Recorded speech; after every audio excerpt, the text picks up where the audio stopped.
Thanks for tuning in to part 2 of our From the Cross to the Crib. Now yesterday we talked about the different animals that we hear or we often see in a typical nativity set that we don't actually hear about in the Gospel of Luke or the Gospel of Matthew and when they talk about the baby Jesus. But we talked about how they point us to the reality of who Jesus is and the sacrifice that he will make at the end of his life. Today we're going to talk about some of the other symbols that we find in the nativity set and how they direct our attention to who Jesus truly is. So, for example, first of all, we often see Jesus depicted wrapped in those cloths, usually a white cloth, because the Gospel of Luke tells us you will find the child wrapped in swaddling clothes. Now, lots of times we see the baby Jesus kind of with his arms out like this to embrace the world, which is beautiful. But if you think about what swaddling is, it's kind of like your hands are at your sides and the baby is wrapped really tightly. They're not going anywhere. So this is pointing us to the reality of the end of Jesus' life. This one who is wrapped in swaddling clothes will at the end of his life have his burial clothes tossed to the side to be a witness of who he truly is, that Christ has risen. Think about also that here he is placed in probably a wooden manger. Jesus, who will offer up his life on the wood of the cross, now in this moment, laying in a wooden manger. Think also about the fact that here he is in a place where animals eat.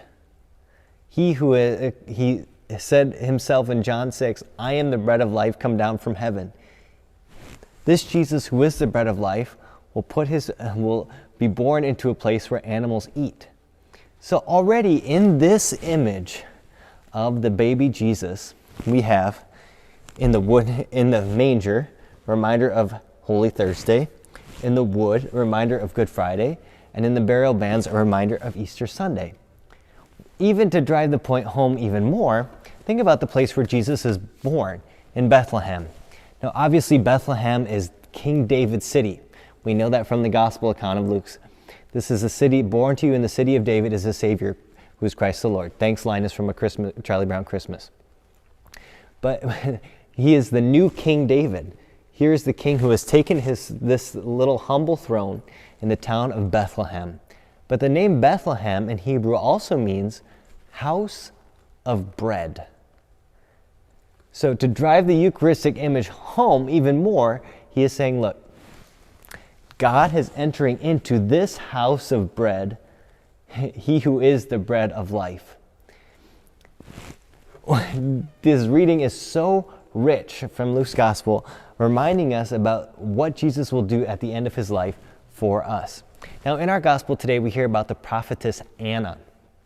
Anna, who we hear about, has been in the temple for over 80 years waiting for the Messiah to come. And she's able to recognize Christ when Mary and Joseph present him in the temple. She's able to see because of her deep faith. She's able to recognize Christ when he comes. Now for us, this is a great reminder to us that we don't have to wait until we're in our 80s for Christ to come to us. That the incarnation isn't just something that happened a long time ago. The incarnation happens now. It happens when we as Catholics come together to celebrate Mass. Christ breaks into our world. Christ takes on the flesh in this house of prayer, in this Bethlehem. But do we, like Anna, have the eyes to see it? Do we have the faith to believe it? That Christ is truly with us. What's even more interesting is a lot of times we often will depict the stable as sort of this wooden manger scene, this wooden stable. But actually, according to tradition, if you go to Bethlehem today, it's believed that it's a cave. And if you go to Bethlehem today, that's what you see. You see the place where Jesus was born is a cave. And that's even depicted in iconography. So you see it right here. Jesus, the child wrapped in swaddling clothes, in a cave. Now, why would they make that point? Why would they emphasize that even though it is the reality? Because think about what this points to at the very end of his life. Christ, who was born into a cave, will save us from a cave by rising from the tomb. G.K. Chesterton, the great apologist, in his book, The Everlasting Man, says, "How perfect is it that as humans developed from caves, so the Son of Man will emerge from a cave. The new Adam, Christ, who is conquering sin and death and raise us to new life, should do so from a cave." There's a lot there. And what's amazing is the story of the incarnation that we experience in the Eucharist when Christ breaks into us, breaks into our lives, and we become little walking Bethlehems. Christ descends from his throne to find a place in us.